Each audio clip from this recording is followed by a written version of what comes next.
안녕하세요, 사소한 리뷰입니다. 요즘 TV든 스마트폰이든 신문이든 뭐로든지 간에 뉴스만 봤다 하면 지위고하, 남녀노소, 동서, 좌우를 불문하고 별의별 사람들에 의한 별의별 사건들이 차고 쏟아져서 넘치고 있는 그런 상황입니다. 이런 뉴스들을 볼 때면 아마 우리는 이런 말을 할 확률이 굉장히 높죠. 이거 뭐 완전 양아치 새끼들이 따로 없구만. 양아치.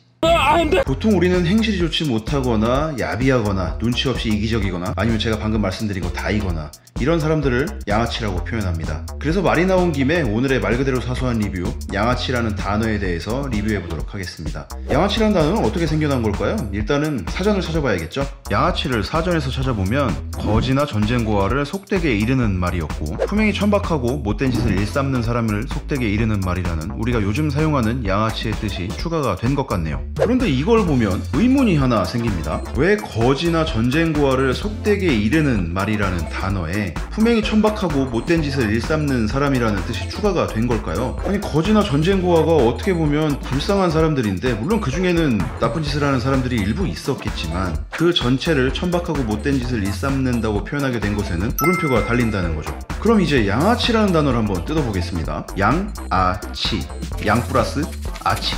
우리말에서 보통 명사 뒤에 붙는 아치라는 전미사가 있죠. 대표적인 게 벼슬아치, 즉 벼슬하는 사람이라는 뜻이죠.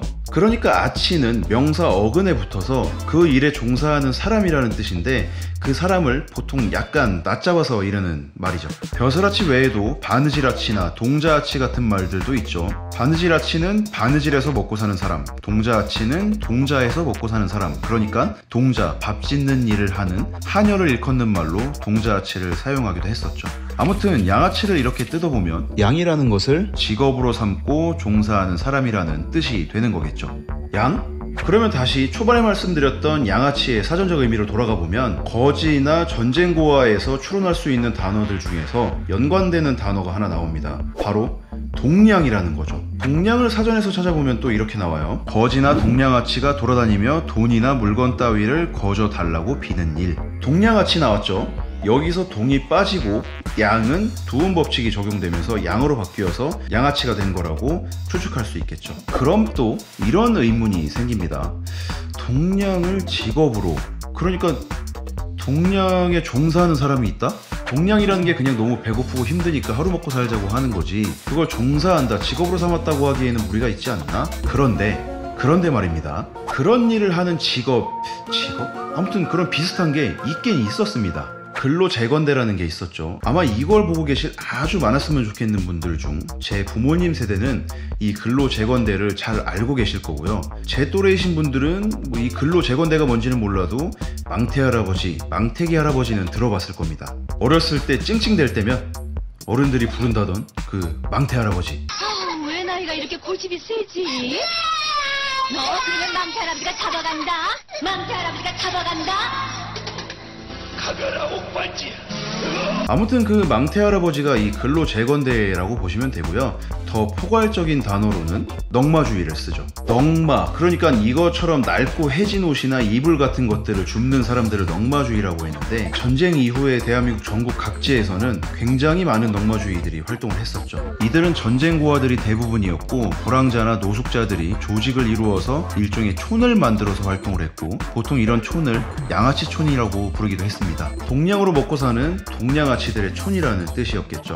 그러다 보니까 서로 싸우기도 하고 도둑질도 하는 등 크고 작은 범죄들을 많이 저지르기도 했고요. 우리가 흔히 알고 있는 거지왕 김춘삼 같은 이런 왕초들이 이런 넉마주의의 우두머리로 전쟁고하나 불황자들을 촌으로 데리고 와서 폐지를 죽게도 시키고, 이웃집 가서 살림을 훔쳐오게도 시키고, 뭐 지나가는 사람들한테 시비도 걸고 한 거죠. 그러다 보니까 일반 사람들은 이들을 기피하기 시작했고, 사회에서는 이들이 잠재적 범죄자로 분류가 되기 시작하면서 이들이 계속해서 사회로부터 격리되기 시작하는 악순환이 발생한 거죠. 그래서 1962년에는 정부에서 이들을 관리하기 위해서 근로재건대라는 걸 만들고, 이 넉마주의들을 근로재건대에 등록하게 해서 활동하게 합니다. 일종의 라이센스를 준 거죠. 복장도 맞추고 명찰도 달아주고 구역도 정해줘서 그 규칙 안에서만 근로재건대로 활동할 수 있도록 관리하게 된 겁니다. 근로재건대에 등록이 안 된 넉마주의들은 처벌했고요. 그러나 이 근로재건대는 이름만 바뀌었을 뿐 기존의 넉마주의와 전혀 다르지 않은 삶을 삽니다. 오히려 라이센스를 발급받아서인지 더 조직화되었고, 정부는 고아나 불황자들을 이 근로재건대에 강제로 편입시켜서 사회로부터 감춰버리는 수단이 되기도 했었죠.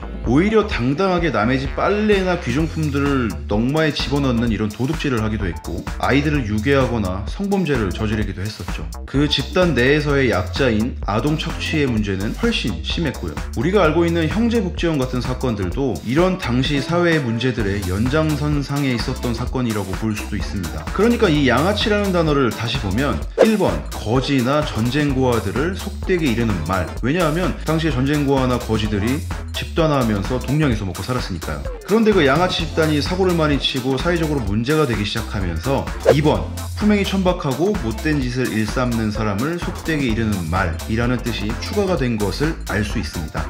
동양으로 먹고 살았던 사람들이 양아치인데 보통 그 사람들이 사고를 많이 치면서 문제가 되니까 요즘 우리가 보통으로 사용하는 양아치라는 단어의 뜻이 추가가 된 거죠. 말 그대로의 의미는 동양으로 먹고 사는 사람. 거기에 추가된 의미가 동양에서 먹고 살면서 품행이 좋지 못하거나 야비하거나 눈치 없이 이기적이거나 아니면 이거 전부 다이거나. 그러니까 요즘 뉴스에 나오는 사람들처럼 가만히 앉아서 어떤 노력이나 투자도 하지 않고 남의 아픔을 이용해서 자기 주머니를 채우는 뻔뻔하고 이기적인 인간들을 양아치라고 표현하는 것이 틀린 말은 아니라는 거죠. 그리고 요즘도 아이들 훈육에 망태 할아버지 드립이 사용되는지는 모르겠는데 당시에 재건대에 잡혀갔던 아이들이 어떤 삶을 살았는지 검색을 조금만 해도 알 수 있으니 이걸 보실 아주 많았으면 좋겠는 분들은 아이들에게 그런 잔인한 드립은 삼가주시기 바랍니다. 너 밥 안 먹고 아이스크림만 먹으려고 그러지? 싫어!